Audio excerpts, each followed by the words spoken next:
Car door seat तले स्वतंत्र भाव में चेम्बर तैयारी करी राज्य बाहर को गंजेई चालाण करुवा एक गैंग को धरिबारे सफल होईछि रेढ़ाखोल पुलिस।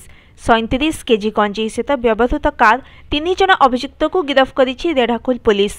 बौद्ध जिल्लार गंजेई नहीं एक मारुति विंगर कार रेढ़ाखोल पटकू आसुवा खबर पाई पुलिस रेल स्टेशन निकट केन्दुकटा तारिणी मंदिर निकट जगी रही। सूचना थिबा गाड़ी को जांच कला परे गाड़ीर 4टी डोर एवं सीट तल फुट रेस्ट रे स्वतंत्र चैम्बर तैयारी करी तारी भितरे सुविधार गंजेई भर्ती करथिले, जहाकु पुलिस जबत करिछि।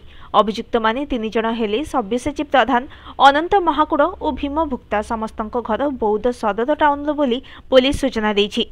पुलिस को चकमा देवाई एवं संदेह घेर को न आसवा चोरा गाड़ी रे एभली भिन्न भिन्न उपाय करुछंती चालाणकारी। एथिपाई पुलिस को मध्य अधिक ध्यान देवाको पड़ुछि बोली रेढ़ाखोल एसडीपीओ कहिसंती।